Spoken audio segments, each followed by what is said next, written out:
And welcome to Off the Tee. My name is Chris Exusion. You can find me at Chris E. Baum on Twitter. And Wyndham Championship, here we are, the season finale. And my guest today, my man Drew at Detroit Dave 7 on Twitter, covering everything DFS, betting, and even instructional videos, which I love so much that he even helped me out with my swing. Absolutely love it. Drew, thanks for being on. Yeah, hey man, I appreciate that. I'm very excited to be on. Thank you for having me. Last full field event, man, it comes and goes quickly.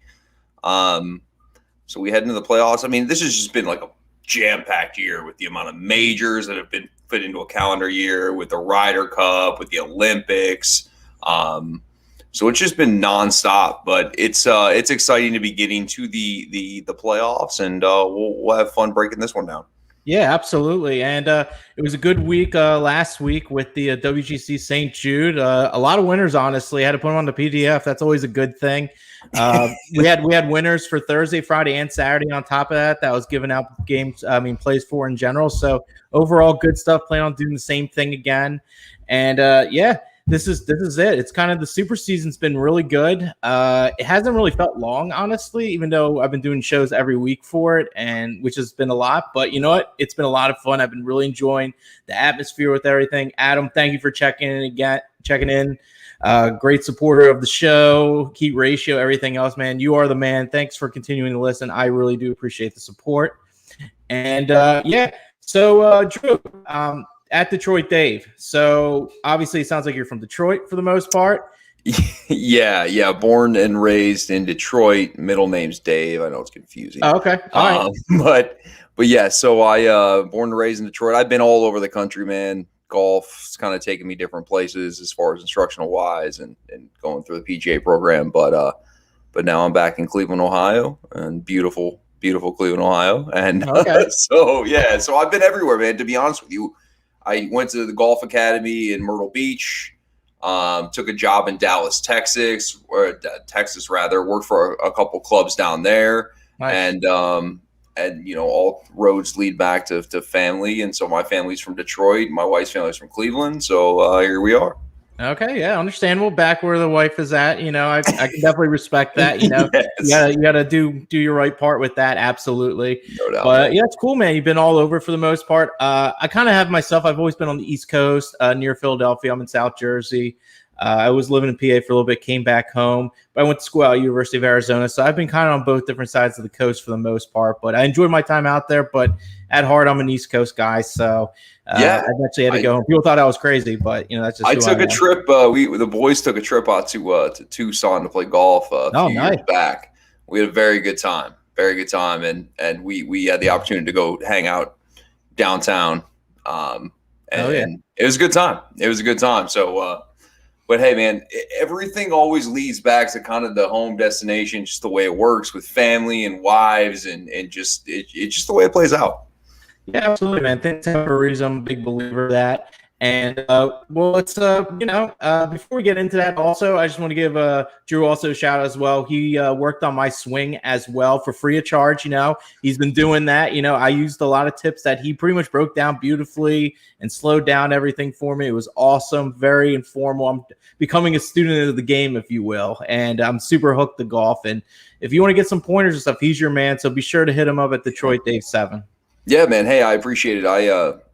That's what I did for 10 years, right? I mean, I was just with people on the range all day long. So I still have, now that I have a family and had to pivot to a different career, to be able to have that Monday through Friday or whatnot, I still enjoy trying to help people out. And so, yeah, absolutely. Anybody send me a DM, an email, and we'll take a look at it. Yeah. Awesome. Fantastic. So without further ado, let's get into this tournament here. It's at Sedgefield Country Club, 7,131 yards, a little smaller track, par 70, Bermuda greens. The comp courses that I'm looking at for the most part are RBC Heritage, East Lake, TPC Southwind, Sea Island, Seaside. Some of the key stats I feel like are important here. Everyone keeps chiming in with it for the most part. Driving accuracy is going to be extremely important here. Strokes gained approach, no shocker, is always important, especially here. Birdie or better percentage, because there's going to be a lot of high scoring here that's shown in the history before. And strokes gained putting on Bermuda grass. I feel like that's still going to play a real big part. Last week at the WGC was also Bermuda green, so maybe that's something we can kind of roll ourselves over, that guys that did putt well last week can continue to do that. So what are some of the things that stand out for you at this event? You hit it on the head, man. Got to keep the ball in the fairway, right? Right. That's first and foremost. If you hit the ball in the fairway, it becomes kind of a wedge party, right? To where we have lots of birdie opportunities to your birdie or better percentage. So guys are going to have opportunities out here. You have to find the fairway. It's a course that has to your point, kind of a seaside feel. Mm-hmm. But it's the old Donald Ross courses. You kind of see what's in front of you. Again, it's not overly long. The greens are slightly difficult. And of course, every week putting statistic, in my opinion, is probably the most important. We rarely see guys win at this level without having at least a good putting week. And I know it can come and go, but that's certainly something I'm looking at as well. But yeah, to your point too, the approach again is always going to be important. But I think it's going to be a birdie fest. I mean, we're looking anywhere between 17 to plus 20 being the winner, come Sunday evening. So got to hit in the fairway, got to give yourself looks, and the beauty of this field is it's a field where you can make your case for so many guys, right? Because all it takes is that hot putting week. You could throw out 50 guys that you could think that have a chance to win this golf tournament, even more, and that's just not normally the case on a week-to-week basis, which I think lends this week to trying to dive in a little deeper and kind of try to zig when everybody's zagging as far as things are going. Yeah, absolutely. So typically on the show, I always like starting off with this. It's leader after first round. It's the lottery ticket I call. Can get your free roll for the rest of the week. Can get you a little more ammo for some live betting if you got some other bets involved. There's three guys that I really like for leader after first round. Hank Lebioda, 80-1. He ranks third in the strokes gained total in the first round play with the course comps with the Bermuda grass green since 2020. He's had a great first round at this event. And then with WDing last tournament, I feel like he wants to come out here and rise and fire. And it's analytically driven, but it's also gut feeling as well. So I really like that combo because I love doing the analytics, but I always like the gut feeling as well. I feel like it's important because we watch a lot of this golf, week in, week out, and there's a good eye test there. And I feel like even though he WD'd there due to the family thing, I think he's going to come out proving something. And I think he could be a good contender for that. Another guy I like is Seamus Powers at 66-1. He's one of my favorite guys on tour. I've been cashing on him constantly when he has made appearances at the PGA Tour. He's been amazing in first-round play this year. 4 of the last 6 events, he's been at least 3.75 strokes gained total. He's been locked in with all strokes gained categories. So I'd like to take a flyer on that. And finally, Patton Kazire at 80-1. He ranks first in the entire field in birdie or better percentage. You're going to have to get birdies early, so I think that's going to be something very important here.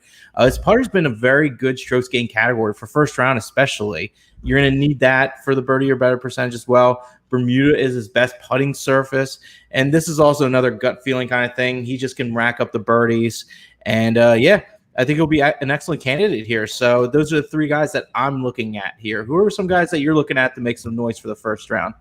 You made a point that I really can relate with, because when it comes to first round leaders, we can look at the analytic aspect. And this is just with betting in general, right? DFS, anything. Like, the analytics are fantastic, but if you sit there and watch it every single week, I like to have my lean first and then back the analytics with it. Right. So if there's a guy that I really like, I want to look at it and say, hey, I like this guy, but let me check out if I'm off into space or if I'm not. So I'm going to piggyback off the Seamus Power pick. A guy that just won. It's been 3 weeks. So there's been some time off. The guy's been solid all year round. His strokes gained across the board have been fantastic recently. I like his number there. And then I'm going to go with kind of I want to say out of left field one, but a player that's under the radar, been playing well early in tournaments and kind of slowly fading himself. Okay, let me guess real quick. Okay. Is it Ricky Fowler? It is Ricky Fowler. No way. Yes, I love Ricky Fowler. And it's again, you want to talk about gut feelings when we come to these things. That goes into play. Ricky has shown signs early on in tournaments, and the form has been better, certainly, because it's come from the dumpster. It has to get better. But I do think as far as a first round leader, he's a guy that can post a 6 or 7 under, and we'll see what happens. Those are the two guys I had. I continue to be hurt by Ricky. So I've kind of strayed away from any outright picking of Ricky. Sure. Makes sense. We know DFS perspective wise, Ricky's a name that people know. So Ricky's going to get ownership. Yes. It's just the way it is. But yeah, overall, I'm not going to bet an outright Ricky until I can see a top 20 or top 40 Ricky. But we're talking about one round, and I like the value. At 55-1 is what I had it at. So nice. Those will be the two guys I'm rolling with for that. Yeah, absolutely. We're agreeing on Powers. I think he definitely can make some noise. It's doing unbelievable. And I agree with you. Ricky Fowler is a guy that could get kind of low for the first round. He's shown that a little bit. I think we watch a lot of it golf. So that once you started saying that, I knew that hit Ricky Fowler right there. But Drew's actually checking. He says, makes DFS so tough because I've made case for so many guys, unlike big weeks where I lock in on a pool. So like with the whole DFS thing, I had great lineups. I was like ahead of the board. Like I was like, all right, I'm definitely gonna cash my double up. Like, and then my other ones, I was like 100th in it out of like the $3 max one with the big, a lot of entries and everything. And then Sunday came and I ended up losing money. It's just, I don't know. I'm perplexed over here with the DFS world. I feel like I was really locked in. It's like I almost won't even look at it till Sunday while they're playing at this point. That's just added stress in your life. You can't look at it. Yeah. I mean, it's just the way. Especially, it's even worse in a non-cut event, because at least on Saturday, if you have any chance of doing anything or not. Where Friday night rather, where is you start with these no-cut events. You're right. It's tough. This week is interesting because you can make it, but in my opinion, when I'm building a player pool from the DFS perspective, you just have to lock in your guys. You got to build your player pool and then roll with that. And it's hard because you're right. There's so many people that can make a case. This is where gut comes in, right? This is where your gut feeling comes in, because you can look at the stats and everybody is somewhat similar, and that makes it extremely difficult to decipher whether you want to go with X or Y. But that's when you go with the gut feeling, and hey, if things go to hell, then it's just the way it is with DFS. I mean, it's basically a lottery ticket every time you throw it in. To your point, you mentioned double up. I think double up's a great thing for people that are playing DFS to kind of build the bankroll a little bit. You only have to kind of beat 50% of the people. But yeah, it's tough, and especially tough like weeks where you're not. I don't want to say.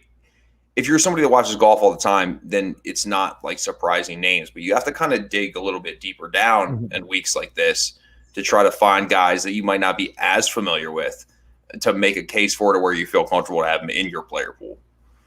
Yeah, absolutely. So typically with my first round plays, I like to play them T20 after the first round. The books are scared. They don't want to put them out there, it seems like. So I finally found it on MGM T5 after first round. I know I've been pretty close with a lot of these guys, so I feel comfortable with these kind of things. So I would play these a little bit more than the leader after first round, because I think these have a better chance of hitting, because I think they're going to be close. Hammer and Hank is 14-1, top 5 after first round. Seamus Powers, 11-1, and Kazire 16-1. So those are the guys I'm going to play T5 after first round. It's like kind of I play smaller on the leader after first round, and then I do a little bit of a double with those. So because you end up getting a good hedge with it and everything. So I like that as well. Adam is checking. He says, "What do you guys think of Fleetwood, Rose, and Adam Scott? Any of these guys you want to touch up on?" Adam Scott, there's a serious case to be made for Adam Scott, and I'm not on the Adam Scott bus. Maybe it's my fault, but Adam Scott's figured the putter out. I think he's gained strokes in the last 6 rounds with the putter, which is, we've all seen Adam Scott's textbook golf swing, right? We've seen it. We know it. Out of those 3 guys, I feel the most comfortable with Adam Scott, then Tommy Fleetwood, then Justin Rose. Justin Rose shown signs. We talked about first round leader potential. Justin Rose is kind of like that guy, right? He's one of those guys. Yep, absolutely. But it's like for me, I haven't seen Justin Rose put it together for 4 rounds, and I know he's been better as of recent. But that's how I'd rate those guys. If there was one guy that I would play, it'd be Adam Scott. I don't know what the ownership percentage of him is right now as far as DFS perspective, but Adam Scott, statistics-wise, show you that he's gaining strokes on the field putting, which means with the golf swing and the way he hits the golf ball, it's just a matter of time before he's maybe not winning, but he's certainly up there competing. Yeah, absolutely. So I'm looking at like projected ownership right now. These work sometimes they don't. They're projections, but he's at 4.5% projected ownership. So if you're looking to play him there, I understand that. For me personally, I honestly don't like any of these guys. I would fade these guys all, to be honest with you. Adam Scott, pretty much like you said, I got 1, 2, 3, 4, 5 rounds in the positives. Really good strokes game putting. As far as like the surfaces go, Bermuda grass greens is his second worst putting surface, so I don't know if he's going to get a little reality check because of that there, but he's been really bad off the tee, and he's been spraying it left and right. For someone that has that smooth of the swing, unfortunately, he's been really spraying it around for the most part. So I'm not real big on him, but I do like him the best out of the three. Spoiler alert, I am fading Tommy Fleetwood this week. I just don't think he's going to do that well this week. His approach shots have been not good. He's coming off the Olympics, the WGC, where everybody was scoring like crazy. He got 46. I don't think that's a good sign. His last 2 out of his last 3 rounds, he's been way in the negative in tee to green. So that's like, so people don't know what tee to green is. That's pretty much all the categories besides putting. And that's pretty much what makes what the golfer really is. Putting is back and forth. You can putt real good one week, not the other. This really defines what the golfer is, and he really hasn't done that well. He did well at the Palmetto, but I think a lot of guys did pretty decent there, and he only got 35th there. So I'm really against Tommy Fleetwood as well. And Justin Rose, this is his worst putting surface right here, and he just has not been good. Approach shots have not been good. Tee to green's not been good. Around the green's been bad, even though I don't feel like that's going to be that big of an issue because I don't think the greens are overly that small, but he hasn't been good either. So, Adam, if I'm you, I stay away from all three. I want no part of them. I think ownership will be kind of low on them, but I'm not willing to make that risk. So, what else we got over here? So, I'm actually looking at top 40. I got a couple plays here for top 40 for good plus value, actually. Bryce Garnett, plus 220 I found him for. He's got very good course history here with 2 top 20s and a 6th. He's 74% in fairway hits. He ranks 15th on tour in approach shots from 200 to 225 yards. And the reason why I brought that up anyway was because that's the second most distribution when it comes to approach shots. The first is 150 to 175, but there are going to be some longer iron shots. So he does really grade out well there for the most part. And yeah, that's 20%. That's the second most on the course. And I also like Brennan Todd, plus 160. Everyone's been talking about, he's been kind of the darling that everyone's talking about. He's very accurate off the tee, and he's a really good putter. I'm not huge on him per se because of what he's been doing of late. He's just been getting cut left and right and everything. But I'll take him plus one. I'll take him plus 160 for top 40. It's kind of the thing I did with Jonathan Vegas. I was playing him in like 30s and 40s for like plus 150s, plus 160s, all cashing, and he was like contending at those points. So those were like rock chair kind of bets. So I really liked that as well. And he's second in fairway accuracy in the last 24 rounds. Great putter. It's like kind of like the two things people were talking about that go well at this course. So for top 40, Brennan Todd plus 160, Bryce Garnett plus 220. Yeah, I mean, I like the top 40 market a little bit as well. I will take Zach Johnson plus 115. I like plus money. I'm also going to piggyback off your Brendan Todd, which seems strange because I don't think he's necessarily on many people's radar. I mean, I've seen him tossed about a little bit, but I will take him. And I'll also take Joel Damon at plus 135. Joel Damon, I mean, he's top 20 in driving accuracy. He's just been really good. He's quiet good, right? I'm not, right. Again, when we're talking about this top 20, we're not expecting him to be great. But when we talked about at the top of the show, he's top 20 in approach. He's top 20 off the tee as far as driving accuracy is concerned. And so that's something I like this week. And so we'll roll with it. We'll roll with Joel Damon. Those are kind of where I'm at with the T40s. I think Zach Johnson is some serious value with where he's at this week. And we talked again. There's certain golf courses for certain golfers. Joel Damon's is one. Zach Johnson one. Like there's weeks where Zach Johnson tees it up on Thursday and he knows the golf course is too big of a ballpark for Zach Johnson, right? Where he's hitting longer irons into it just wears on you. And you have to be so precise to where you get to a golf course where it's par 70 and 7,100 yards. I don't want to say it's a pitch and putt for these guys, but these guys are going to have the opportunity you put a wedge in Zach Johnson's hands and we know he's actually been bad with the putter. I don't want to say recently, but like we know that's his bread and butter. So we know that it's going to bounce back, right? But his ball striking statistics have been on the rise, and we'll just trust that his putter will show up. Yeah, absolutely. So I'm actually going to piggyback off you now. I'm actually a little more bullish on Zach Johnson this week. I like him for top 20 for plus 280. He had a 7th year last year. You brought it up. His putting has sucked his last 3 rounds. But when he's done that in past history, he's come back very strong with the putter. He rarely has a 4th round in a row based on his past history of putting really well on that 4th round for the most part. Typically a great putter. I expect him to do the same. His ball striking's been on point, actually. The combination of off the tee and approach. And with the approach shot being really good, it's a perfect fit for the course. Like you said, some guys are fit for this course. He's 3rd in the field in putting in the last 24 rounds, and he's 21st in approach with this kind of comp setting I talked about before. I also like Hank Lebioda plus 280. Bottom line, he's just been playing so well. Well, if you like him, ride him up. You know what I mean? Ride him to 40 to 20 as long as you're getting a decent. I mean, if that's your guy, you got to go with it. That's what you have to do, in my opinion. Yeah, absolutely. So I like him. Yeah, absolutely. I love him in top 20.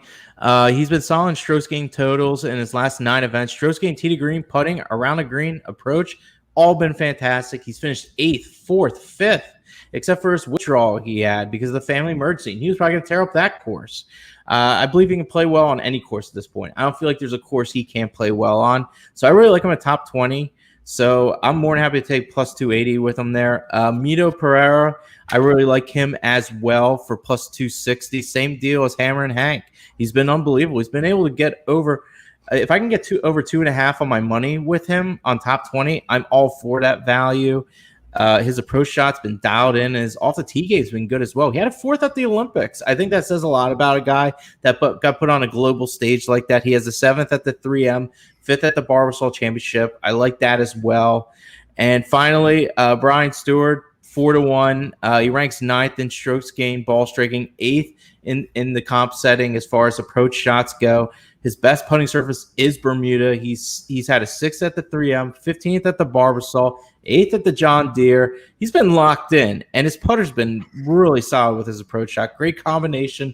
Once again, I keep talking about first course approach shots, putting. He's also been 4th in the field in fairway hit percentage and 2nd in strokes gained putting.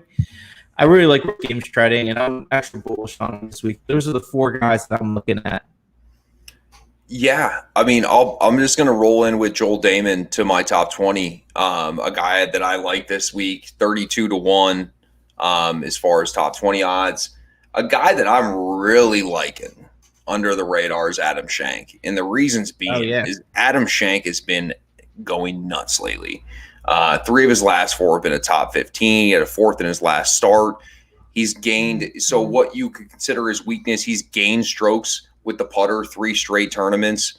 I think this guy's trending in the right direction, and 45-1 for a top 20, I think is a juicy number. I might even, look at him as an outright based off of the, us saying, how deep the field can go as far as a winner goes. And then the other guy that I'm somewhat bullish on is Charles Schwartzel.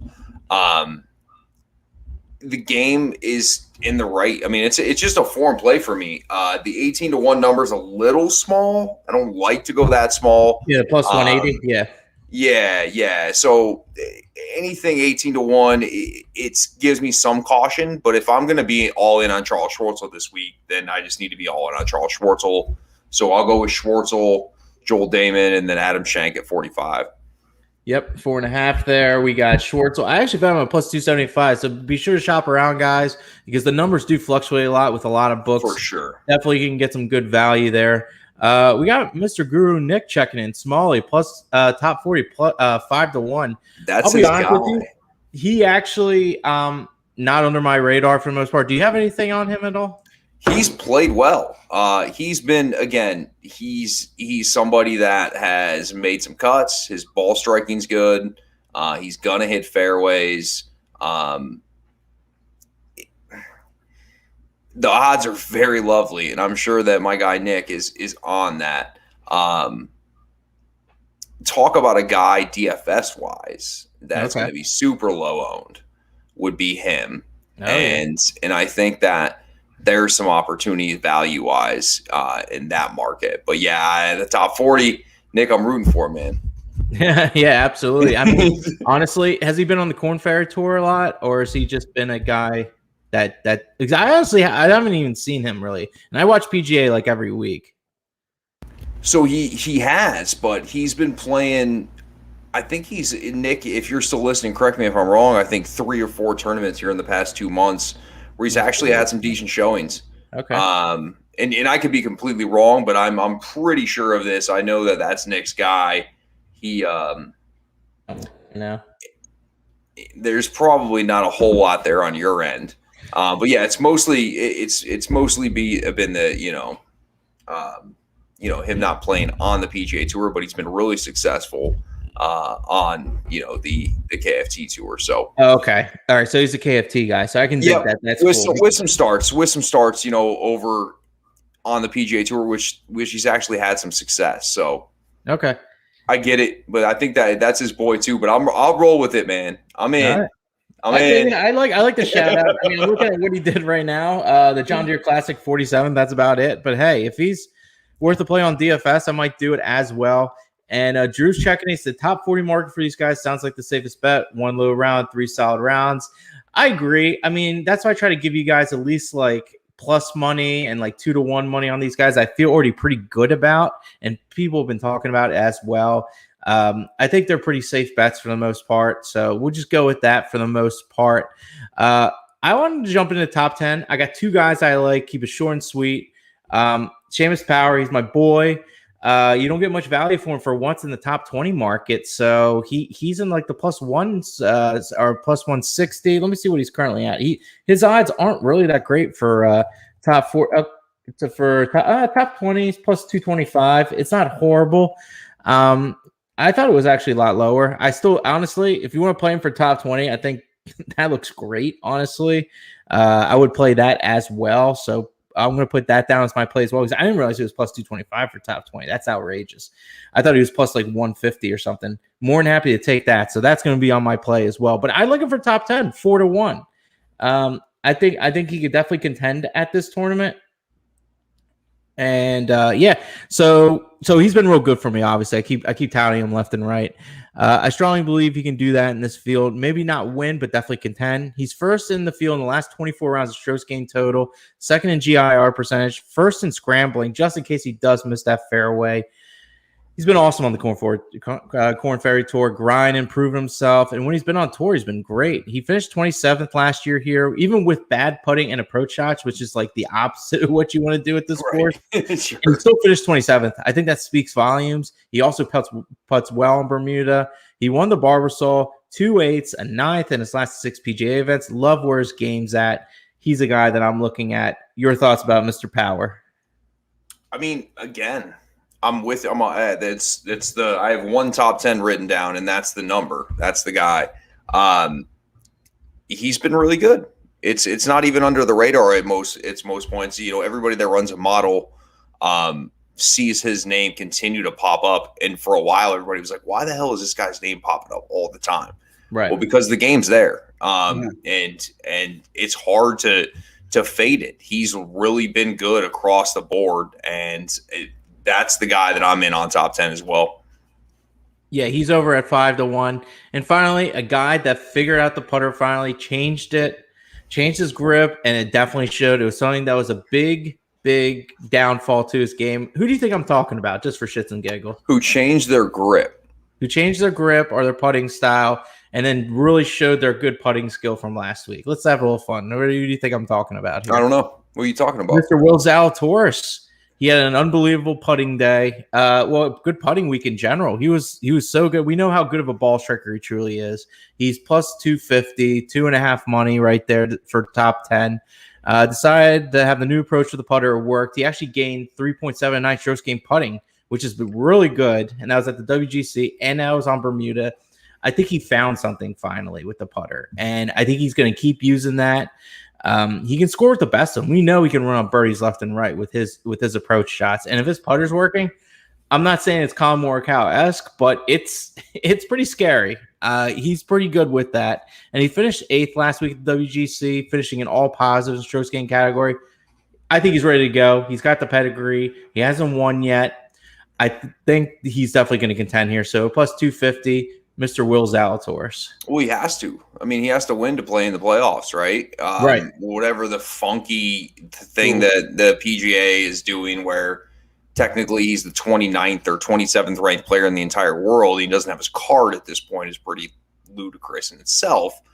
But to your point, we saw those videos from the Open with the putting strokes that he was putting on it. It was time for a change. And, yeah, it's not Colin Morikawa-esque because Colin Morikawa is just the best iron player on the planet right absolutely. Now. But to your point, that if he can just break even strokes gained on the field, right? If he's in any sort of the green, he's as far as the positive as far as strokes gained on the greens, he's going to be there because he's that good of a ball striker.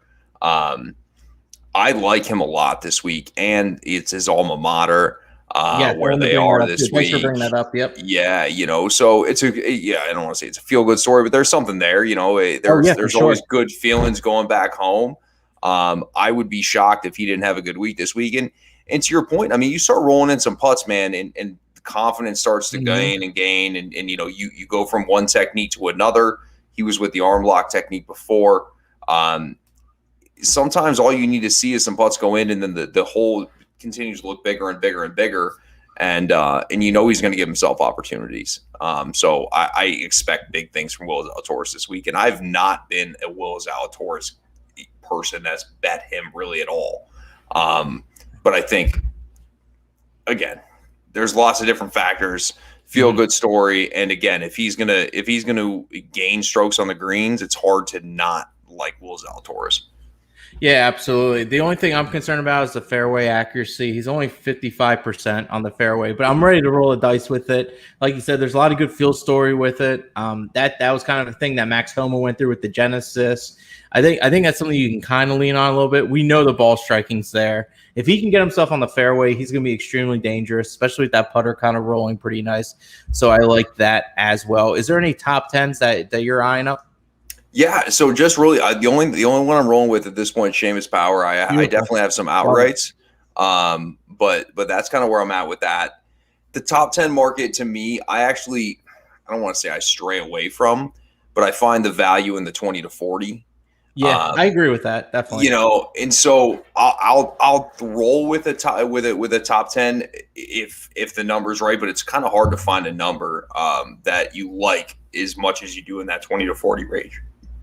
I don't know. I've just been having a knack with the top 10 for some reason. I'm in the middle of finding these guys that can't finish, and I keep banging them with the top 10s. It's been crazy. Just bet Louis top 10, even if it's negative money, and you're in good shape, man. I forget. I'm trying to think. It was the Open. So the Open, I had two top 10s. It was Spieth and Louis. I played them both for the top 10 because I didn't think they were going to win, and they didn't because Morikawa just was under the radar once again. I'm still kicking myself over that, but Spieth was awesome. Spieth was awesome. So Morikawa won that golf tournament. That was impressive. Yeah. No doubt. And honestly, though, unlike you, I've been on the Will Zalatoris train and been getting burned constantly with outrights because I wanted to be early on the guy because I just love his ball striking so much. So that was kind of where I was at. Oh, my man, Brian checking in. What's up, boys? Hey, we're doing great, man. Love Brian. He was on my show last week. We had a good time, man. Some good analysis. Great dude. Keep up the good work, Brian. Dude. Yeah, he's good people, man. Good guy on Twitter especially. So thanks for checking in, man. We appreciate it. So I'm going to let you get into your winners. Who are you liking for this week if you're going to lay a little bit of money on some guys to win here? Yeah, so I'll start at the bottom. I'll start with Joel Damon.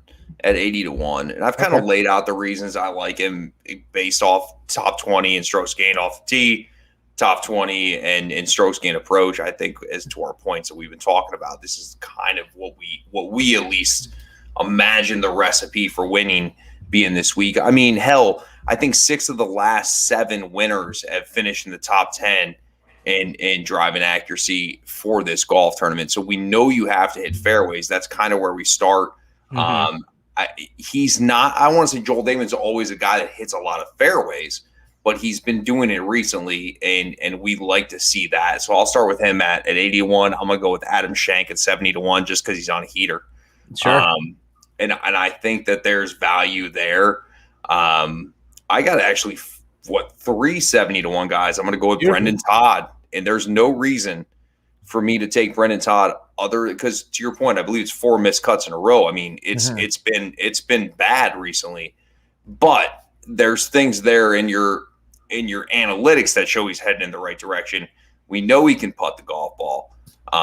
So he given opportunity. Well, and we know he hits fairways. I think Brendan Todd's what?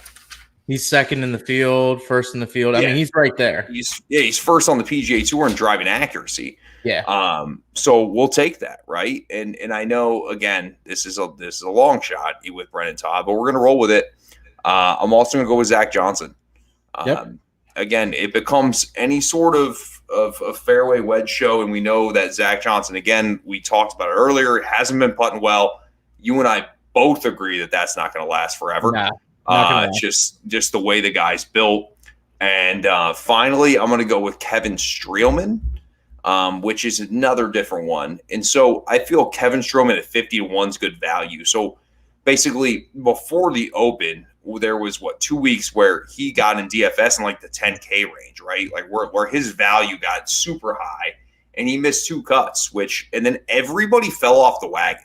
And I think this is something that you see the reflective of the outright numbers. And I think it's something you see if reflective of DraftKings numbers. I mean, he's 83 on there in this field. I think everybody kind of got off of him, but he had a 19th at the Open. So I think he's a guy that I like. So really everything I have is 50 to 70 in that range, with the one outlier in Joel Dahmen at 80.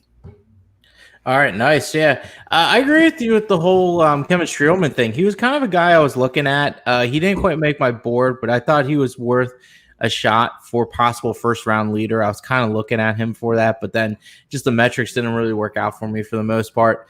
So I like the fact that you kind of went with some of these longer shots because Harman won it the last year, and he was kind of a longer shot. It seems like a lot of longer shots win this tournament. The lowest odds guy I had to take Will Zalatoris 28-1. I know it's kind of low, but it's in that 20 range, and he hasn't won yet. I feel like this could be the tournament. Like he needs to win this tournament if he wants to play in the playoffs, like you said. And I think there's going to be a lot of contention with it. I think you can bang him twice with this over here with the top 10 and the outright. Mito Pereira at 65-1. I talked about him before. He's just been doing everything right. I think the value of 65-1 with him is amazing, and I'll be able to roll with that. And Brian Stewart, the best number I found, I locked it in, 170-1. I normally do not take these guys to as my plays, but I'll be your Huckleberry fan. I'm taking him. I absolutely he's rolling. He's doing great. I locked in my bet, 170-1. This would be my biggest hit that I ever hit. I'm playing him. I think he's got a shot to win this thing.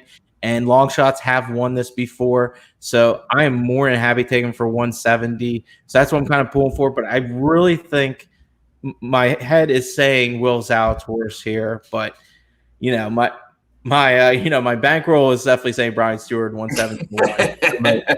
But we can all dream, we can all have fun with it, but that's what I'm kind of looking at there. Yeah, I've listened. Brian Stewart's a guy from my neck of the woods, right? He does a lot for Michigan golf. Part of doing things with the MDG, the Michigan Detroit, or the Metro Detroit Golfers Association, or whatever. And I like Brian Stewart. There's value there, right? I mean, he's talking about a value guy. If you can get somebody at that number again, I think that this week is the week that we take that lottery ticket up to the window and we feel more confident than we would on another week. No, absolutely. And we got Drew checking in. Satoshi 400 to 1. I gotta see this. Oh shit. Yeah, he is 400 Satoshi to 1. Kodaira's 400 to 1. I mean, Honestly, I took a flyer on him. Why not? I 400 don't to even 1, know and he's what been to playing say, pretty man. decent. Honestly, you throw like $5 on him, like he's throwing 15 for 6,100. I think but I would call everyone's got their own bankrolls, Yeah, let's tune that back to like $3 to $5. Now Yeah. I'm more comfortable. I mean, if something tells me like that would be awesome if it hit, but like that $15 might just be burned. You might just be lighting it on fire. If you're in there, maybe you could be able to hedge, maybe. But I don't see it really. But hey, we can all dream. Like I said, I'm doing with Stewart 170 to 1, so I don't totally get that. Typically matchups, I usually have a few matchups. I only found one, and it's a guy that I usually don't like. And I watch him on PGA Tour. When I watch PGA Tour live, he's always on there. This is his channel. Brett Snedeker. I swear, every time I watch it, he's always on PGA Tour live. And I talked to Jonathan Coachman about it, who's actually worked on the show and done everything with that. And the coach is great. The coach is great. Oh, he's one of the best guys. He's absolutely a great guy to talk to. He's not above anybody. Absolutely great dude. So he's been on PGA Tour Live, and I was hitting him up, and I was like, hey, Snedeker's back on. This is like the Snedeker channel. He's like, I didn't even realize it. He's like, yeah, he is on here a lot. So anyway, Snedeker minus 110 over Tommy Fleetwood. Sned's pretty much, he's been locked in on strokes gain categories. He's also been putting better on the Bermuda than Fleetwood. Snedeker finished 11th, 9th in his last 3 events, so he's been in really good recent form. Fleetwood's coming off the Olympics. He finished 46th at the WGC. I can see a small run of Fleetwood kind of falling off, the wheels coming off the bus, if you will. I don't feel like he's going to be doing that well these next couple go-arounds. I know he's kind of a fan favorite with the locks and everything. Everyone tends to really gravitate towards him, but this is one of his worst putting services from Bermuda. Sneds is 1 here. He's got a 3rd as well. Fleetwood only played here last year and finished 59th. I'll take Sneds minus 110 over Tommy. I don't hate it. Listen, Tommy's not. If we reverse to last year with the form Tommy Fleetwood had, there's a reason people expect Tommy Fleetwood to like take that next step. He just hasn't because his form was there. It just hasn't necessarily been there this year. Meanwhile, Sneds has been terrible all year until the last 2 months, right? So absolutely, you know the putter's going to be good. I don't hate it at all. I listen. I think there's value there. I don't know if there's that much value. You like the -1? It was -110, Snedeker. Yeah, -110 against Tommy Fleetwood. I usually never lay juice with Brent Snedeker, but I think the books are talking to me there, and they're begging you to take Fleetwood right there, and I'm not biting. I'm always a big condoner of, if it's too good to be true, sometimes you don't take it. I mean, I was lucky enough. I took Harris English last week, plus 115 over JT, but I know JT was trending in the wrong direction, and Harris English has been doing everything correct strokes gain category wise. He was like all positives across the board for 3 weeks. He's been the old OE, if you will. Harris English. That logic and that bet makes complete sense because to your point, the trends are kind of heading in different directions. So yeah, give up the juice, man. I don't have any matchups. I love matchups too much. Like, I feel like I always think that I have the upper hand on matchups and I can just get railroaded because that's golf. Okay. Yeah. You know what I mean? I hear you. I don't have any matchups, but I think matchups is a very valuable way to add to the bankroll. Like we talked about double ups and DFS. Like, I think if you find a guy that you think is going to have that week, I mean, whether it's negative money or not, you just roll with it. And if you're wrong, then hey, man, you were wrong overall. But I feel like once you know who your guys are, you roll with them, whether the money's negative or positive, right? Those are your guys, and we're going into it with them. And if we lose, then hey, we at least put the money where we thought that it should go, instead of like tinkering. Like, what happens after tonight is we get into tomorrow, and then you rethink stuff, and you're like, why the hell am I? You know what I mean? And you get all these places, and then when your lineups and your outrights and whatnot are submitted, your matchups, you're like, should have stuck with my gut. No, I hear you. It's always that gut feeling, I should have stuck with them. I totally get that as well. So I wanted to get into DFS. Obviously, I need help with this because I feel like I've been doing really well. Sundays have been murdering me. I think that's the number one issue here. Let me get 1 second here. Let me see if I can, share this bad boy over here. All right, here we go. So, all right, here we go. All right, everything's looking good. I love it. All right, so I finally got this rolling now, finally. I wanted to get into, because last time I haven't been able to show this that much. People were like, hey, show the board. Show me what's going on over here. Oh, you can also look at my $7.27 I have in my account. So, I haven't been doing that well. So, you just cashed out 6 figures. Don't lie to the people. yeah, that's what happened. Yeah, exactly. I'm in my ivory palace right now. That's what's going on right now. So I pretty much what I want to do with you, which I've been doing with a lot of guys for the most part. I want to look at certain ranges. I want one guy you want to play, one fade. So I'm looking at the top of the board. We're going at Hideki, Louis, Simpson, Zalatoris, Kokrak. What is one guy you would play and one guy you would fade?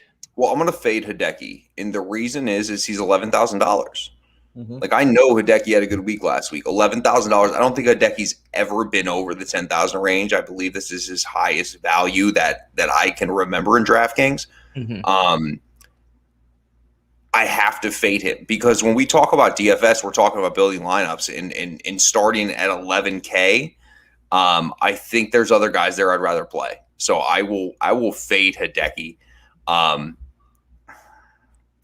I'm going to play Will Zalatoris, man. We've talked about it. Like, yep. to be honest with you, I know Webb Simpson's a sexy name in the room. I get it. Mm-hmm. Like, everybody, like, you don't need to tell me about how awesome his course history is. I get it. I do. However, when we're talking about this, again, he's going to be, and people are like, I am somewhat big on ownership when we talk about DFS, and Webb Simpson is going to be at least 27% owned, in my opinion. Yeah. The other guy that I could seriously consider was Jason Kokrak. However, I don't think the course is that great of a fit for Jason Kokrak. So I'll play Will Zalatoris. I'll fade Hideki. Where you at with it? Yeah, I'm kind of in the same ballpark as you. I almost want to fade Webb Simpson because of the ownership. And I know he kind of figured something out the last event, and it would be crazy for me to say that fade the Webb Simpson course for the most part. But if he does bad and I don't play him, then you know what? I think he can gain a lot of ground because everyone's going to play him. So I want to fade away from the chalk there. So you know what? I'll be contrarian. I'll fade Webb Simpson. Probably not the best move, but you know what? I think that's good. And I think it would be hypocritical if I did not take Will Zalatoris. I think he's not going to be owned not as much. I can't bring up the percentages that I think it's going to be for the most part because I got the screen on and everything. But I love Kokrak, but you hit it right on the head. It's not the course for him here, so I think that is a good spot. So I'm right there with you. I don't blame you fading Matsuyama, honestly, but I'm going to fade Simpson just because of that because I think Louis is going to be pretty good. Do you think there's a chance where he doesn't get owned that much, Louis? No, right? No, okay. No, because again, in my opinion, when we're talking DFS, like, you don't need a guy to win the cash. You know what I mean? Like, whereas we're talking in our other segment with the outrights and things like, well, yes, when we talk about top 40s and 20s, you don't need a guy to win the cash. But like in DFS, you don't need him necessarily win the cash. If he doesn't win, you just have to pair the right players with him. And that's what is intriguing to me about DFS is you can find value to where you can play Louis where he can top 5 and you're still in good shape. All right, Drew's checking in. Say, can't decide if Webb naming his daughter after the tournament is the reason the Taylor fade. So weird. Yeah, I mean, I'm fading him. Screw it. You know what? Because everyone's going to play him. Everyone can't stop talking about being his course. And you know what? He just started playing a little bit better. I don't know if there's enough of a track record for him to play that well. I'm fading him. Screw it. Because I don't know. Everyone's going to play him. I feel like everyone's going to get burned for some reason. Hey, so, you could be right, man. I'm definitely not touching any number he has as far as the outright top 20, top 40, top 10, because the numbers they're stupid, and I have no interest in that.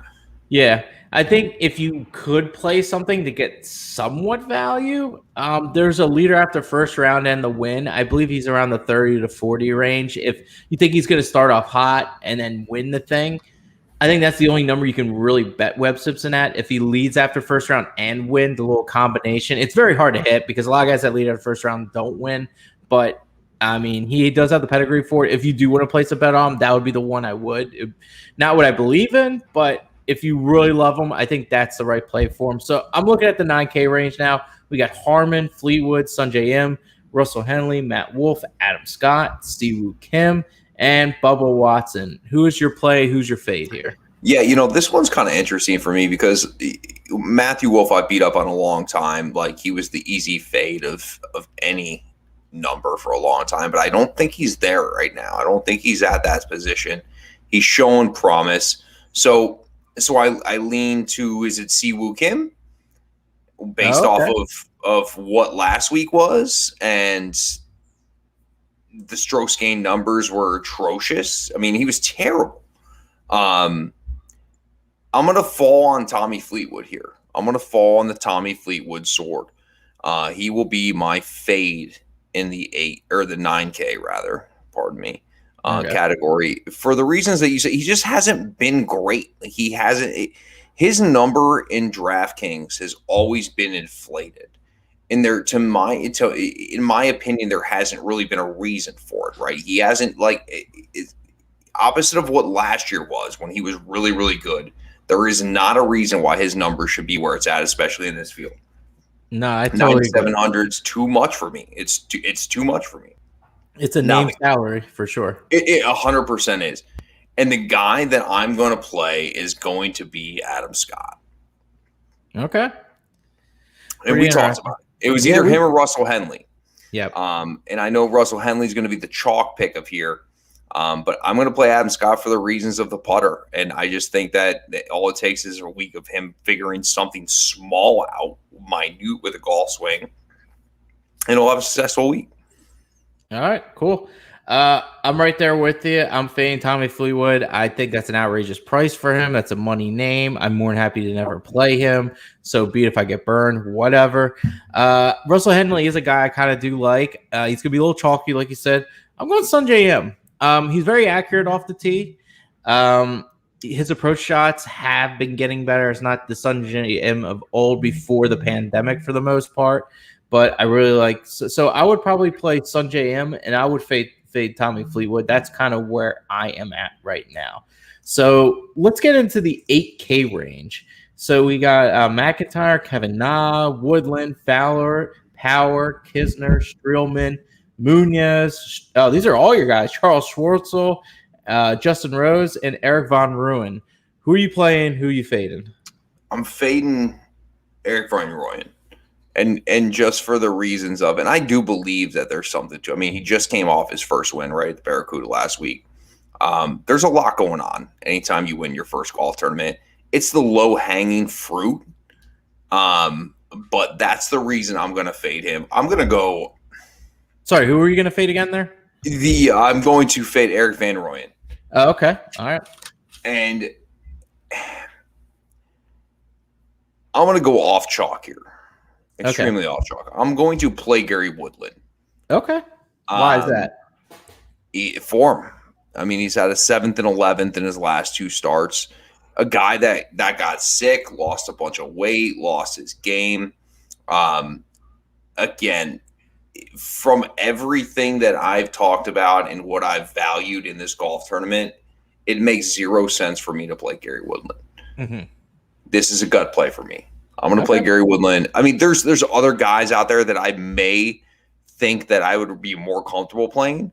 But as far as my DFS lineup, I want to try to pivot off of ownership.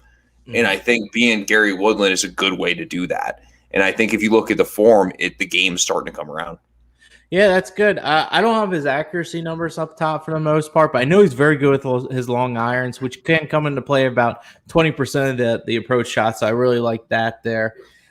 Fade, Justin Rose. My man brought him up. He brought up 3 guys I absolutely hated, so it's going to make it real easy for me. Justin Rose, I'm definitely fading this week. And a guy that I really want to play, I talked on before. I don't care how much he's owned. I think he's going to play well. James Power, I'm still going to take him. I don't care if he's owned 20, 25%. I really don't care. I think he's playing too good. He's still kind of a weird name that people aren't still gravitated to yet.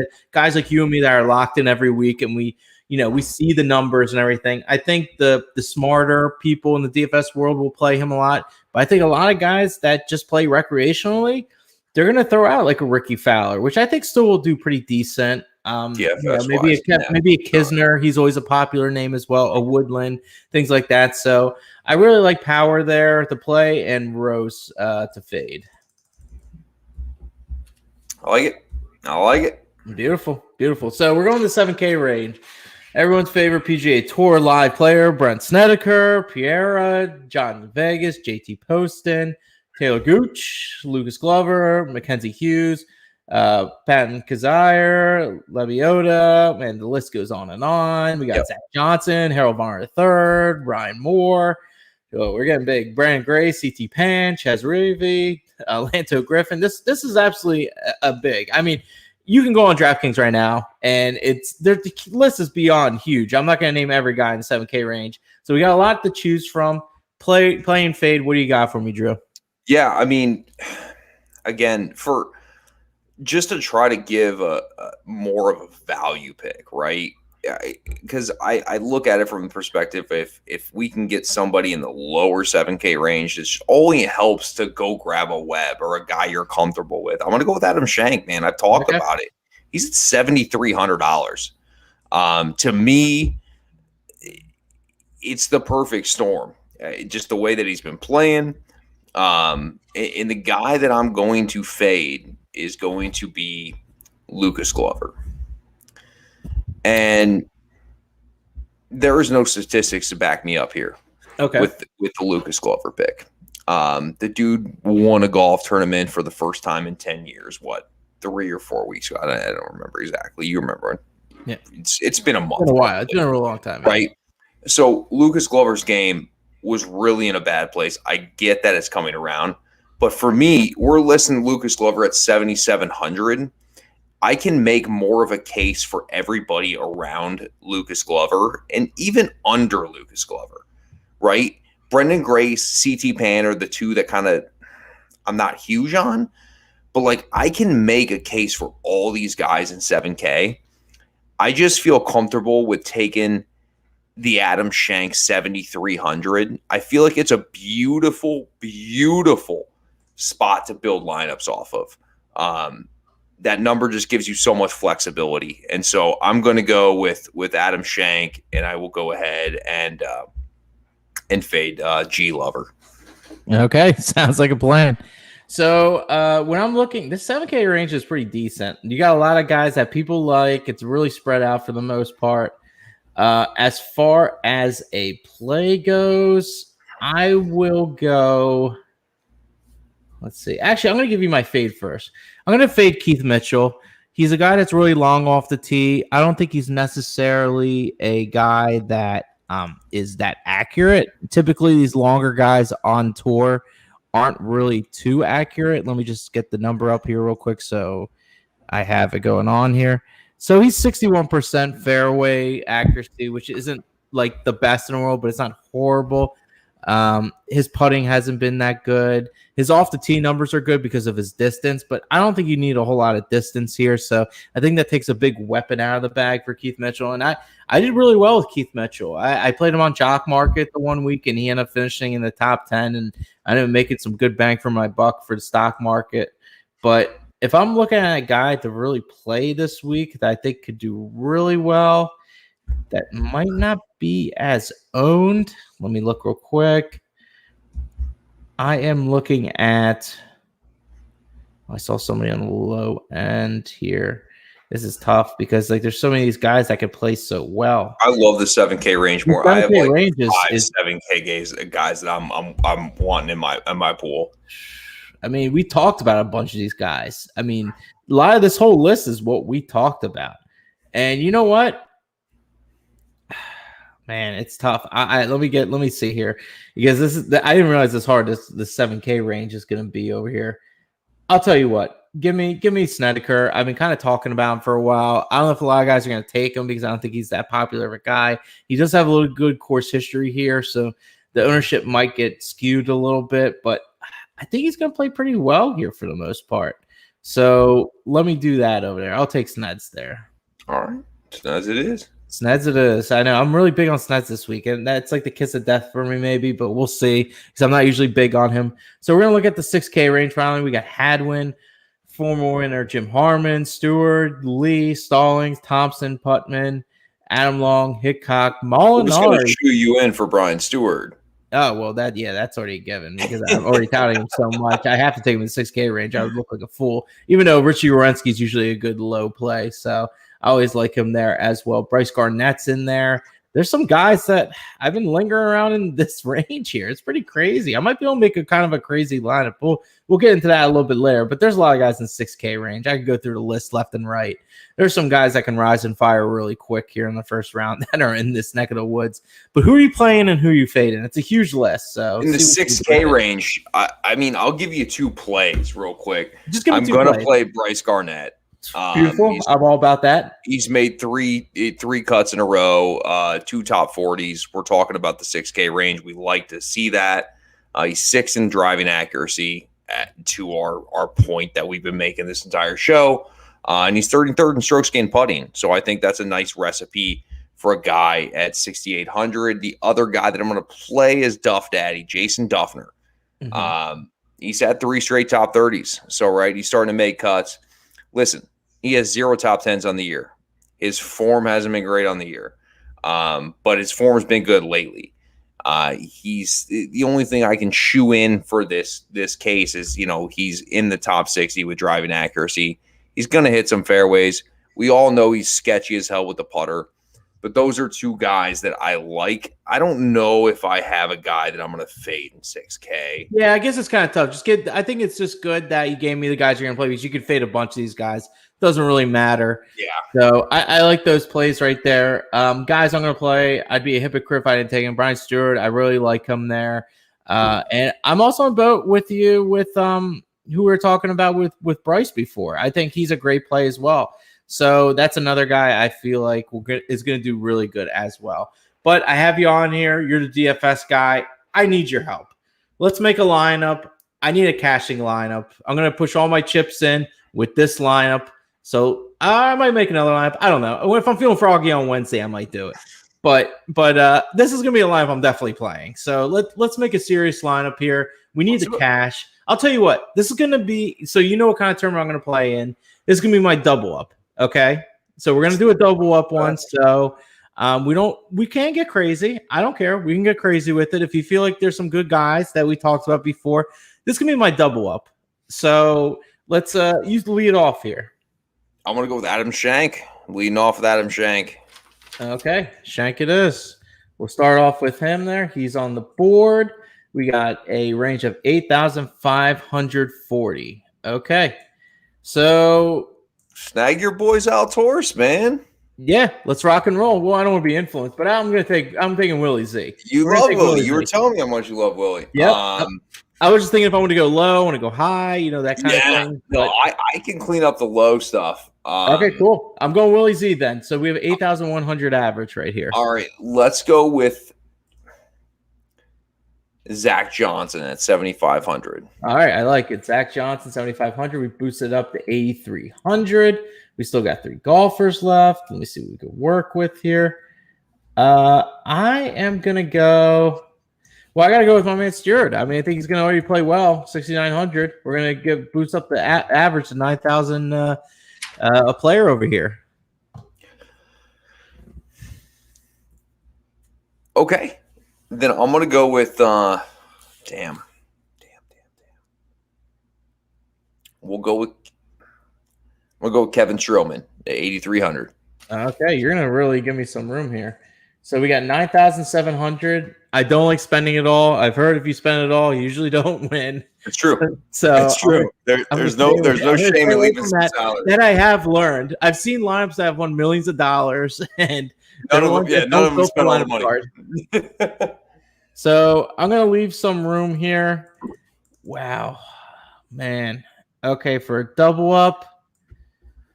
Okay. Man, this is a tough spot, man. I'm on the fence about 2 guys. You know what? Give me Russell Henley. Screw it. Give me Russell Henley. I'm leaving a little bit of change to 300. So I was going to go power, but you know what? I'm just going to go Russell Henley. Try to go.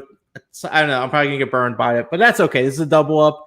I think you just need to put some good guys in these lineups. My other lineup can get kind of a little wonky, so maybe I can make some noise in those kind of tournaments. So we got Adam Schenk, Willie Z, Zach Johnson, Stewart, Streelman, Russell Henley. That's the lineup that I'm going to double up in. I like it, man. I like it. That's what I'm going to roll with. So I got to take a picture of this real quick. Make sure I lock that in later. Boom, done. All right. Well, that's going to about do it. Thank you, Drew, for being on the show. Tons of fun, good insight as always. DFS, betting, everything else. You can find him at Detroit Dave 7 on Twitter. Thanks again for coming on. Let's finish this season strong. Get us ready for the playoffs. It's going to be tons of fun. Let's keep making money. Let's be sure to follow me at Chris E-Bomb for more plays during the week for round matchup plays. I've been crushing them, so keep following them as well. And be sure to find out Drew's information as well at Detroit Dave 7. Thanks for being on, man. I really do appreciate it. Yeah. Hey, Chris, thanks for having me on, man. I had a real good time.